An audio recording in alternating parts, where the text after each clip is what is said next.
21 décembre 2012, date de fin de cycle du calendrier Maya. De nombreux croyants se réunissaient au pic de Bucarache. Apocalypse, ascension vers une autre dimension, arrivée des extraterrestres, etc. Les prédictions étaient nombreuses et variées. En tout cas, il allait se passer quelque chose de grave, et il fallait être là, sur cette montagne à Bucarache, pour survivre ou pour assister à une révélation divine ou à une apparition extraterrestre. Le lendemain matin, le 22 décembre 2012, il ne s'était rien passé. Un croyant, sur place, s'adressait alors à la montagne magique. On restera debout, et on continuera à croire en toi jusqu'au bout. Et même s'il ne se passe rien en 2013, rien en 2014, et même s'il ne s'est toujours rien passé en 2050, eh bien on sera toujours là et l'on mourra en étant persuadé que c'est ici que ça se passe et que c'est ici que ça sortira. Voilà. La prophétie était tombée à l'eau, mais les croyances s'étaient renforcées.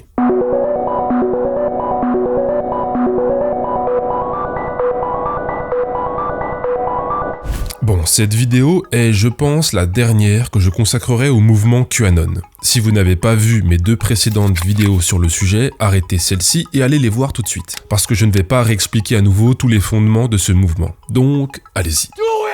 Alors, ça fait maintenant une bonne grosse année que Trump, le prétendu sauveur de l'humanité, a perdu les élections et a quitté le pouvoir. Problème, tout ça ne faisait pas vraiment partie du plan de Q et des QAnon. Avant de voir comment ont évolué les QAnon français, je vous propose juste de vous rafraîchir la mémoire. Voilà ce que disaient les QAnon en décembre 2020 et janvier 2021, quand les révélations devaient éclater au grand jour. Voilà les amis, ça bouge, on attend de grosses révélations.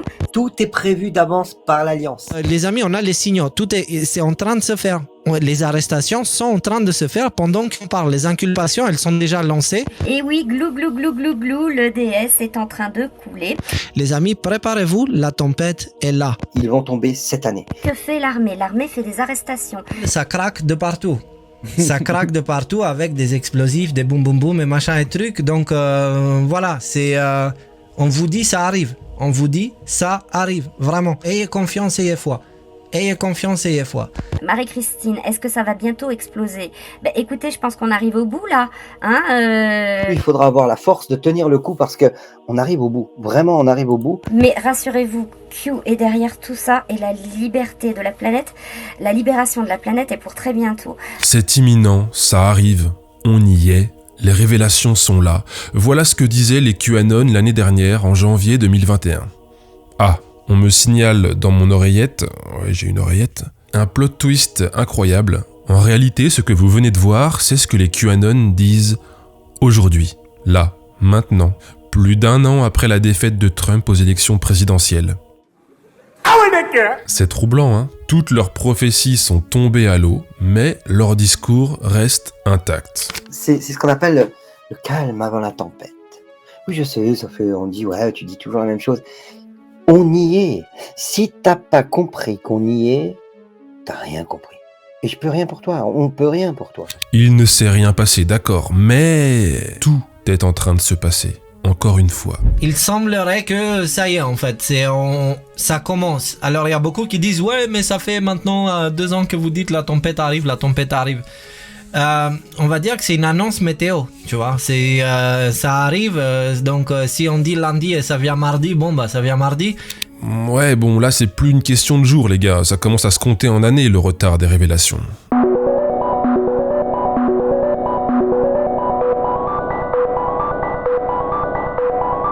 Donc voilà, les QAnon n'ont pas changé de discours, même si le réel leur donne tort un peu plus chaque jour. Alors pour que leurs croyances puissent survivre, ils sont en permanence à la recherche d'indices qui valideraient leur théorie. Tiens, par exemple, est-ce que vous avez entendu parler de l'ancien militaire qui a fait un poirier devant l'Élysée ?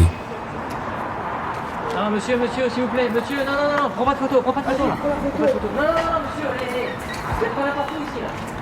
Non, mais Alors pour vous, ça ne signifie peut-être pas grand-chose, mais pour les QAnon, et s'il s'agissait d'un message de nos militaires ? C'est un message, c'est rassurant. Excellent, effectivement, ils sont au contrôle de tout. Merci là-haut, vous êtes trop forts. Pareil pour la voiture Vigipirate qui s'était embourbée à côté d'un camp de migrants. un véhicule militaire sans bourbe après un dérapage devant un camp de migrants. Eh bien ça, c'est un indice. Un indice de quoi ? On ne saura pas vraiment, mais apparemment ça valide quelque chose. Sûrement que le plan se déroule à merveille. Bon, et puis si vous êtes du genre à apprécier l'information de qualité, vous avez forcément entendu parler du paix que Joe Biden aurait lâché face à l'épouse du prince Charles. Eh bien, ce paix, pour les QAnon, c'est aussi le signe que tout est sous contrôle, que l'alliance de Trump contrôle la situation. Un paix long et sonore impossible à ignorer. Ça annonce probablement le début de la fin de Biden, en fait. Moi, je le vois sur le départ. Je vois pas d'autre explication. Ouais. Si on peut imaginer l'idée que Trump est derrière Biden en mode marionnettiste et tout ça, là, Trump, il vient de chier sur le protocole royal de l'Angleterre. Voilà, donc Trump est un marionnettiste qui fait péter à distance Joe Biden pour humilier le Royaume-Uni.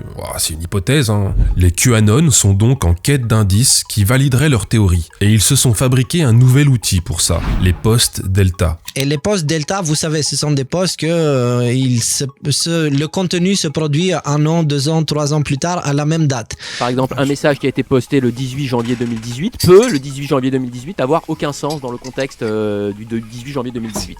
Mais 2 ans plus tard, le 18 janvier 2020 ou aujourd'hui, le 18 janvier 2022, ce même message peut se retrouver très très pertinent. Donc c'est une des manières qu'on peut avoir de lire certains messages de Q. Et oui, parce que le problème, c'est que le fameux Q ne poste plus de messages depuis décembre 2020. Les militants QAnon n'ont donc plus la possibilité d'interpréter à l'infini ces posts. Donc ils ont inventé le concept de post Delta. Un post de Q qui daterait du 3 janvier 2019 pourrait en réalité avoir une signification le 3 janvier 2024. Eh ouais, ils ont inventé le concept de prophétie à date flexible.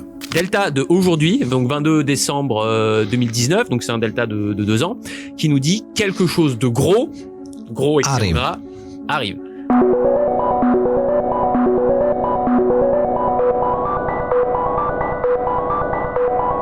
Donc voilà, 1 an après la défaite de Trump, les fondamentaux du mouvement QAnon sont toujours intacts. Notamment cette tendance à vouloir en permanence inverser la réalité. Par exemple, les personnes qui ne sont plus au pouvoir le seraient en fait toujours. Et les personnes qui sont au pouvoir ne le seraient en fait plus. Beaucoup me demandent si Trump est aux commandes aux USA. Oui, il n'y a pas de doute, il ne l'a jamais quitté. Donald Trump est le commander-in-chief. Okay? Lui, il est le responsable des militaires, qui est en fait les militaires les plus haut placés. Macron n'est plus le chef d'État français. C'est annoncé, d'ailleurs les Maliens l'ont annoncé, Macron n'est plus au pouvoir en France. La France est entre les mains des armées de Q. Le professeur Fourtillan, une des stars de Hold Up, s'est également approprié le discours des QAnon. Attention, là on est parti pour 1 minute de logorée. Et d'ici le 15 janvier, c'est sûr, toute la vérité va être annoncée au monde entier, au peuple. Voilà, exactement. Oui, actuellement, vous allez le voir, c'est l'armée qui est au pouvoir. Ils vont l'annoncer. Le meilleur est à venir. The best is yet to come. Le meilleur est à venir, c'est fait. Ils vont annoncer officiellement que toutes les armées du monde sont au pouvoir. Et vous allez tomber sur le cul, comme on dit. Vous allez avoir des surprises incroyables. Mais ils ne pouvaient pas le dire avant, parce que s'ils avaient officiellement dit qu'ils prenaient le pouvoir, on aurait confondu ça avec une dictature militaire. Aux États-Unis, c'est Trump qui est au pouvoir. Biden n'a jamais été au pouvoir. Et il est dans une cave. Vous voyez, c'est le sosie de Biden. C'est des sosies. Tout le monde est des sosies. Vous allez voir. Macron, c'est pas lui. C'est un sosie. Il est mort en décembre 2018. D'ailleurs, c'est sur le site. Vous allez tout apprendre. Et vous allez voir. Et vous êtes sauvés. Et c'est un monde nouveau, un monde d'amour, un monde de paix. Et les criminels vont tous être exécutés. Vous allez voir. Bon, j'arrête là. Oui, arrête.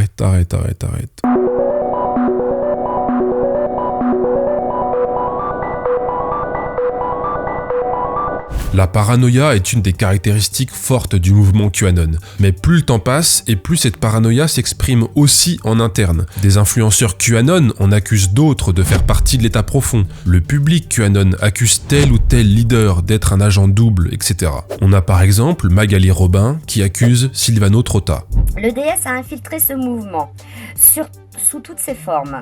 Monsieur Trotta en a tiré parti et joue un double jeu. Cette femme fait partie du Deep State. Elle critique tous les vrais alerteurs. Silvano Trotta source tout ce qu'il dit.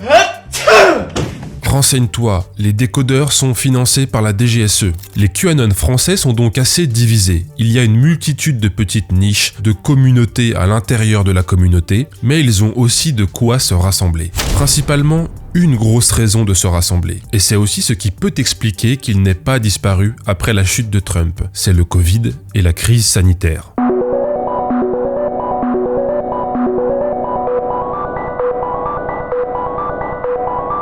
Alors on l'a vu, les QAnon n'ont pas du tout abandonné leurs théories farfelues sur Trump, l'alliance et l'État profond depuis l'élection présidentielle américaine. Mais depuis la défaite de Trump, tous les influenceurs français QAnon s'expriment désormais plus sur la crise sanitaire que sur Trump et la politique américaine. Vraiment tous, et c'est net. J'ai fait une estimation rapide, environ 70% de leur temps de parole est désormais consacré au Covid, au vaccin, au pass sanitaire, et seulement plus que 30% à Trump et à la politique américaine et aux théories phares de Q. Les spécialistes en géopolitique américaine sont devenus des épidémiologistes. On est loin des chiffres de la grippe. La grippe fait beaucoup plus de morts que le Corona Circus. Ce vaccin n'est pas la propagation d'une solution à un problème, c'est une expérience médicale à échelle mondiale, mais ils veulent cacher cette information. Il n'y a jamais eu de pandémie, ok? Parce qu'ils n'ont jamais pu isoler ce virus et ils ont caché surtout les traitements. Donc je le répète, le PDG de Pfizer est arrêté.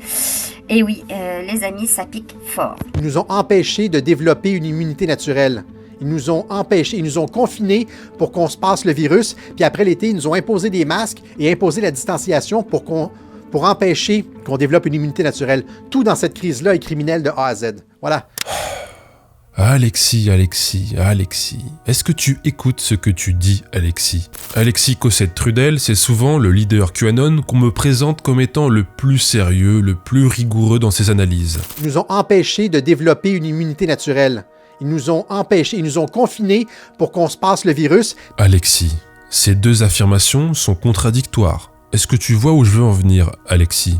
Si on nous a confinés pour qu'on se passe le virus, pour qu'on se contamine donc, alors tu peux pas dire qu'on nous a empêchés de développer une immunité naturelle, Alexis. C'est soit l'un, soit l'autre, Alexis. Tu sais, ton immunité naturelle, elle se fait en attrapant le virus. Alexis. Les Anon nous disent que la première dose, eh bien, c'est un placebo, que la deuxième dose, c'est de l'ARN classique, et que le troisième est un bâtonnet d'ARN qui contient le gène onco associé à l'adénovirus qui contribue au développement du cancer. Bref, vous avez compris, les QAnon parlent du Covid encore et encore et encore. Et certains ne font pas que parler, comme Antoine Kutita, un des leaders QAnon français. Lui, il a carrément monté son ONG de santé, qui est parrainé d'ailleurs par Martine Vonner. En gros, c'est une plateforme qui s'appelle soignerheureux.com sur laquelle on peut prendre rendez-vous avec des naturopathes, avec des thérapeutes quantiques, mais aussi avec des médecins qui sont proches de la mouvance QAnon. Antoine Kutita a par exemple recruté Laurent Montesino, médecin anesthésiste réanimateur qui a été récemment radié de l'ordre des médecins. Il y a presque 150 patients qui ont pu être pris en charge. Et c'est que le début, et ça a bien marché. Parmi ces 150, à mon avis, très peu feront de forme grave, ou j'espère aucun. J'ai vu passer une question là, avec quoi on les a traités. On les a traités avec ce qu'il faut, j'ai envie de dire. Les protocoles, il y en a plusieurs. Il y a de l'ivermectine, il y a de l'azithromycine, il y a de la doxycycline, il y peut même y avoir de l'hydroxychloroquine. Là, j'ai prescrit au moins 17 ordonnances d'ivermectine, aucune pharmacie ne les a refusées. Ouais. Donc il y a quelques pharmaciens qui rechignent un petit peu, qui râlent un peu, mais finalement ils donnent les produits, ils donnent tous les produits. Venez nombreux parce que le but c'est de vous soigner pour vous éviter des complications dans cette forme de Covid ou de grippe qui est virulente, vraiment très sévère, qui fait très mal et qui vous scotche au lit. Attends, qu'est-ce qu'il disait déjà Antoine Kutita l'année dernière sur le Covid? Mais qu'il vienne le Covid, parce que je sais qu'il n'existe pas. Mais qu'il vienne le Covid, parce que je sais qu'il n'existe pas. Ah ouais, mais voilà, maintenant Antoine, il a des thermomètres et des oxymètres à vendre sur son site. Et puis des consultations médicales aussi, parce qu'en théorie elles sont gratuites, mais en pratique il faut donner. L'idée de l'ONG, c'est que voilà, vous n'êtes pas obligé de donner, mais effectivement, donner, ça permet de faire vivre l'ONG. Et nous, finalement, on effectue une consultation et on vous dit, ben voilà, ce que je vous ai fait, ben en gros, c'est l'équivalent d'une consultation médicale. Donc, si vous voulez faire un don, faites un don. On va dire de 25 €. Voilà. 25 € qui va être le prix d'une consultation que vous effectueriez avec votre médecin traitant. Oui, sauf que là, les 25 €, c'est pour ta pomme. Hein. Il n'y aura pas de remboursement par la Sécu. Tu payes plus pour être moins bien soigné. Joli concept.